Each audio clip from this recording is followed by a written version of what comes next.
Ya, halo rekan-rekan semua. Kembali lagi dengan saya, Irianto Petrus Binsardo. Ya, mungkin rekan-rekan semua melihat sendiri bahwa saya kurang aktif untuk update dari video-video yang ada di channel saya. Ya, karena memang ada kesibukan-kesibukan yang sifatnya lebih profesional dalam kegiatan kantor. Jadi, ya ini mungkin lebih di nomor dua kan. Tapi dengan adanya laporan keuangan yang baru muncul untuk yang bulan September atau kuartal ketiga. Nah, ini mulai menarik lagi karena saya sendiri membuat video ini untuk konsumsi saya sendiri juga gitu. Karena di masa depan ketika saya lupa kenapa sih saya membeli saham ini, kenapa apa yang membuat saya membeli saham ini, meskipun sahamnya nanti jadinya harganya turun atau naik, saya tahu alasan dibaliknya dan menjadi pembelajaran ke depannya. Dan ketika saya bikin videonya seperti ini tentu akan dapat menjadi pembelajaran juga bagi teman-teman semua. Sekarang yang akan dibahas adalah saham Samudra Indonesia. Ini adalah saham yang saya juga miliki sudah cukup lama, hampir 1 tahun, dan performanya memang kurang begitu baik kalau dilihat dari harganya. Jadi di portofolio saya saham ini cukup banyak, cukup signifikan, namun performanya juga dari minusnya itu cukup banyak. Nah, ini laporan keuangan kuartal ketiganya sudah ada. Nah, ini kita akan coba analisis. Jadi sebenarnya turunnya separah apa sih? Nah, ini kalau dilihat turunnya itu parah juga ya. Jadi dari di rata-rata di 300 hampir 400, sempat nyentuh 400 juga ya di sini. Sekarang harganya di 290-an. Kalau saya sendiri mungkin di 30 persenan ya turunnya ya. Nah, ini bukannya to the moon malah to the earth. Nah, gitu kan. Padahal pada saat mungkin waktu itu saya beli di, ya kurang tahu ya, di sini mungkin sudah dibeli ya. Nah, cuman di sini kalau kita lihat ada gap. Ini kalau kata teman-teman yang technical, ini akan ada waktunya gap ini akan ditutup, ya kan? Cuman sampai sekarang tidak ditutup-tutup. Alasannya kenapa? Nah, itu yang kita akan coba bahas. Apakah itu bisa terjadi di saham ini? Saya juga jadinya berpikir gitu, kenapa dulu saya bisa beli saham yang minusnya bisa banyak seperti ini. Nah, ini jadi bikin insecure gitu kan. Nah, itulah keuntungannya saya membuat video, mencatat alasan-alasannya. Ya, video-video yang saya bikin ini juga saya tonton lagi. Nah, ini untuk mendapatkan informasi, apa yang saya kerjakan dahulu dan apakah informasi tersebut masih relevan. Jadi ini juga untuk konsumsi pribadi, kalau teman-teman juga nggak nonton, saya sendiri nonton gitu maksudnya. Ini dulu saya berpikir untuk membeli ini karena untuk sub industri logistik itu, asetnya di 1330 tapi dia asetnya 18.000 sendiri. Nah, saya lupa ini kenapa bisa seperti ini, tapi catatan saya seperti ini ya. Ini 10 ribunya itu equity, dan dari 10 ribu equity itu 7 ribunya berbentuk cash. Jadi cashnya itu banyak banget, hampir setengahnya. Waktu itu saya cek margin akhir tahun 2022 itu 30%. Yang membuat saya agak ragu waktu itu adalah di kuartal 1 hanya 13%. Nah, ini jadi catatan-catatan ini bisa menjadikan saya ingat kembali alasan-alasan zaman, pada saat pembelian. Jadi intinya adalah ketika saya merasa bahwa marginnya itu besar untuk net profit marginnya 2 digit ya, bahkan sempat 30% di 2022, dan cashnya yang banyak banget, cashnya hampir setengahnya dari total aset. Itulah yang menyebabkan saya, membeli itu dahulu. Dengan saham yang turun gitu, apakah ini akan menjadi calon beggar atau ya mungkin kita fair aja yang disebut oleh teman-teman trader sebagai jebakan fundamental. Apakah jebakan fundamental itu real gitu? Nah, aksi yang saya bisa lakukan itu apa? Apakah saya lebih baik cut loss atau justru ini saat saya untuk nambah muatan atau nampung ya? Sekarang yang menjadi highlight dari laporan keuangan terbaru adalah ini terkait revenue dan profitnya yang katanya jatuh banget gitu. Nah, kalau kita lihat di sini memang gini ya. Kalau kita lihat di tahun 2022 ini di 18.000 turun ke jadi 11.900. Jadi nilainya tuh besar banget. Mungkin turunnya revenue-nya ini ada 30% lebih ya, lebih dari 30%. Sedangkan untuk net profit-nya ini dari 2.600 jadi 987, lebih dari 50% turunnya. Tapi itu kalau kita bandingin year to year on year dengan tahun lalu. Kalau kita bandinginnya dengan 2021, ya ini justru trennya ini naik gitu. Di sini juga trennya naik. Yang valid yang mana membandingkan dengan 2022 atau 2021? Itu kita perlu analisa lebih dalam. Nah, terus kalau kita lihat pada saat melakukan pengecekan-pengecekan ini ya, melakukan analisis sebagai fundamentalis, banyak tekanan-tekanan mentalnya, banyak juga hal-hal yang bisa bikin kita bimbang. Ini misalnya ini beberapa screenshot yang yang saya ambil. Ini misalnya ada yang mempertanyakan harga sahamnya udah hampir setengah cash perusahaan. Wah, jadi harga sahamnya setengahnya itu hampir setengahnya itu cash dari perusahaannya. Bener nggak tuh ada cashnya, itu valid nggak sih, ini pertanyaannya. Terus ada yang bilang kurang cocok buat investor. Jadi karena nggak bagi dividennya dikit baginya. Terus nggak ada bandarnya, nggak diapresiasi bandar. Dan yang lebih lucunya juga dibilang rawan jadi saham gorengan. Dan definisi saham gorengan ini apa sih? Karena sahamnya turun terus kah? Nah, ini buat rekan-rekan yang paham arti gorengan itu apa, bisa tulis di kolom komentar ya. Jadi ini sesuatu yang justru menjadi hal yang bisa mempengaruhi decision kita, fear and greed yang kita miliki. Contohnya lagi yang bisa bikin fear kita nih, masih relevan proyeksi SMDR, katanya ini dia memproyeksikan SMDR-nya to the bone karena katanya ada transaksi nego di harga 250 karena harga sekarang tuh di 290, harga transaksi negonya 250, artinya ada yang beli murah, kita rugi dong kalau belinya di harga mahal. Terus revenue kuartal ketiga makin kacau dibanding tahun lalu nih kan. Terus permintaan kontainer mulai stabil bahkan cenderung turun. Nah, ini ada yang ngasih isu kontainer makin turun. Bener atau enggak? Dan terakhir katanya penambahan kapal nggak ningkatin revenue, cuma nambah beban pengeluaran.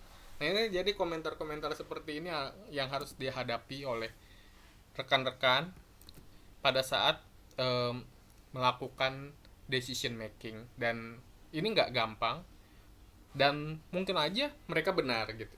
Yang harus diperhatikan adalah apakah kita menerima begitu saja perkataan-perkataan orang atau kita melakukan analisa sendiri.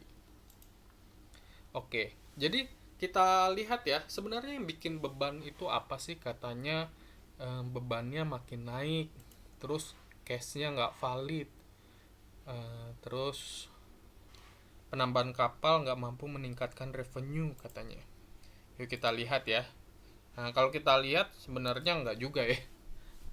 Kalau dibanding 2021 revenue-nya juga naik gitu di tahun 2023. Cuma memang nggak se-ekstrim revenue di 2022. Kalau dibilang bebannya naik, ya dia naik di 2021 dibanding 2021, tapi dibanding 2022 juga dia turun. Artinya harga kenaikan dan penurunan ini justru cenderung lebih disebabkan oleh faktor variable cost, bukan fixed cost ya. Karena ya ketika dia naik, dia costnya juga naik. Ketika revenue-nya turun, costnya juga turun. Nah, cuman kalau kita lihat marginnya memang di 2022 ini marginnya tebel banget. Sedangkan kalau di yang lain ya, beban umum dan administrasi ini masih cenderung sama. Beban keuangan malah paling tinggi di sini ya. Di sini udah mulai turun nih kalau kita lihat. Cuman faktornya tidak terlalu signifikan. Jadi ini sebenarnya performa yang wajar kalau di sini. Nah, kalau dilihat dari faktor internal dan eksternalnya, pertama kita lihat dulu faktor eksternalnya ya. Lihat tadi ya, polanya sebenarnya mirip dengan harga minyak. Kenapa kita bandinginnya sama harga minyak atau komoditas? Karena memang pelayaran atau logistik ini sangat dipengaruhi oleh makroekonomi. Dan kalau kita lihat selama 2022 ini emang ada pelonjakan harga minyak atau secara makroekonominya mendukung sekali dibandingkan 2023 yang cenderung lebih stabil, atau tahun sebelumnya di 2021 ya karena Covid ya. Jadi ini lebih cenderung di bawah dibandingkan 2022. Jadi memang 2022 itu super gitu, bukan performa dari perusahaannya yang super, tapi memang secara makronya dia super. Dan ini merupakan pernyataan dari bosnya ya, bosnya SMDR. Ya memang wajar karena di 2022 itu extraordinary. Nah, kinerja di kuartil 1 2023 dibandingkan 2021 lebih baik. Nah, jadi ini memang valid ya hasil analisis kita sesuai dengan pernyataan dari bosnya sendiri.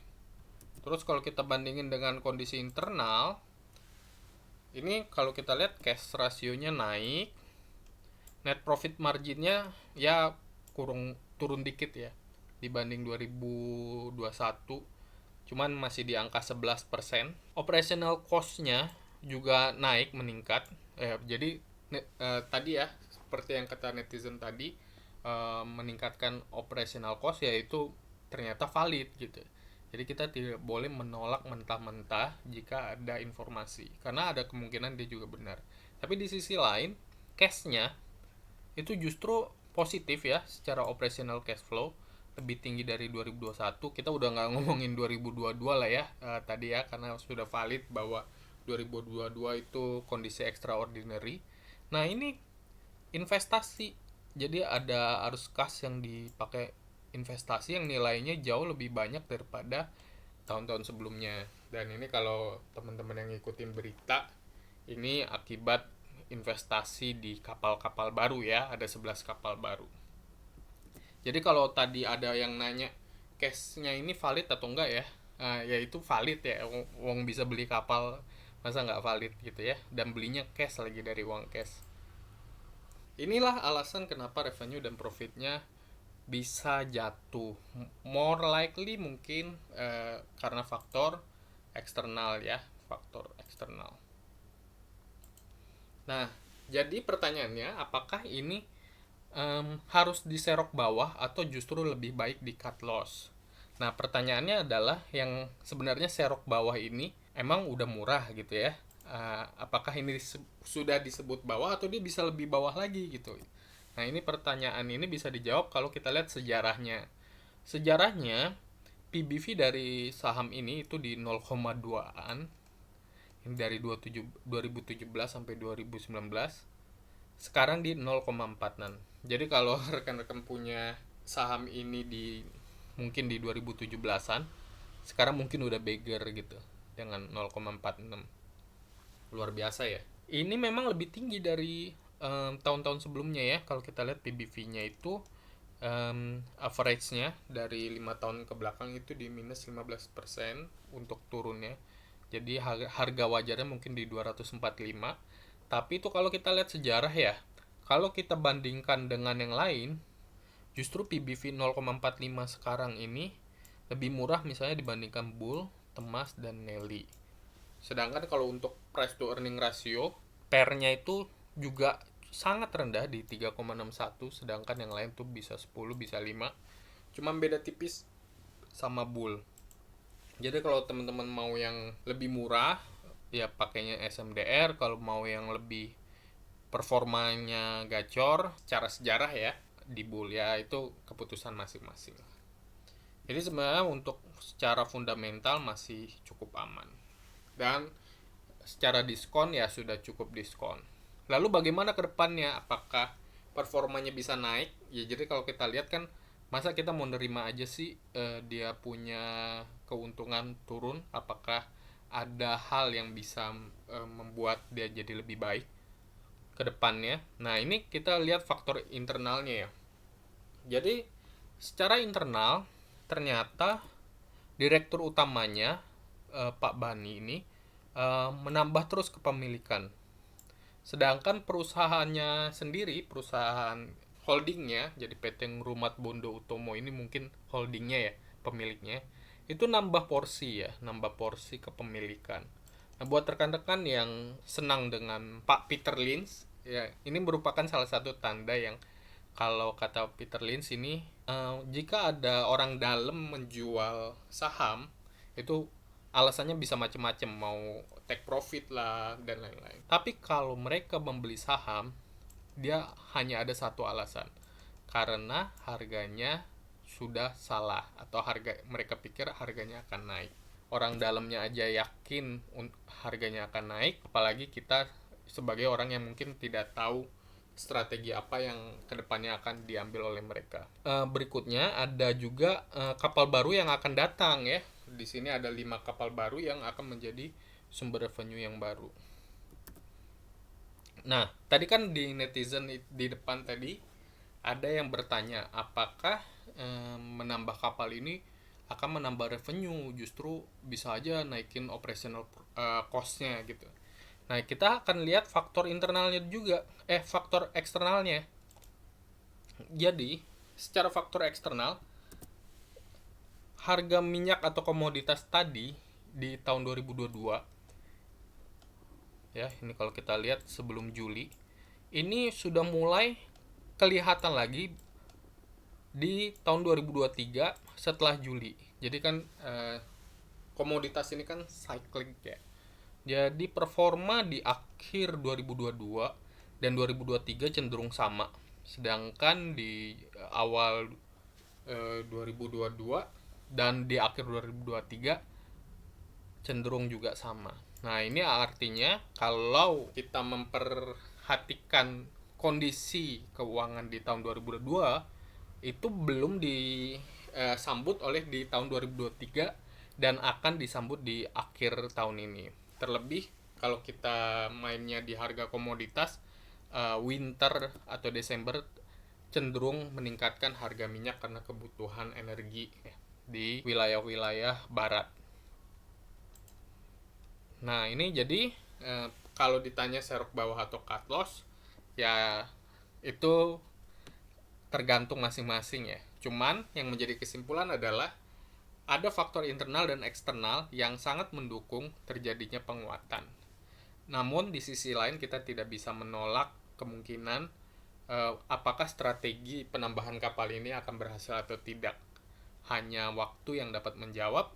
Namun kalau kita lihat margin of safety dari segi diskonnya, apakah harganya diskon, apakah performanya bagus, bukan membaik ya, jadi performanya bagus, dan apakah faktor eksternalnya mendukung, saya rasa ini merupakan saham yang memiliki margin of safety. Margin of safety itu apa ya? Punya bumper atau cadangan-cadangan resiko yang lebih rendah daripada saham-saham yang pada umumnya, dan layak untuk saya membutuhkan saham yang resikonya rendah tapi returnnya bisa tinggi. Nah, buat rekan-rekan yang punya komen atau pendapat yang berbeda, silahkan tulis di kolom komentar. Sampai jumpa di video-video berikutnya.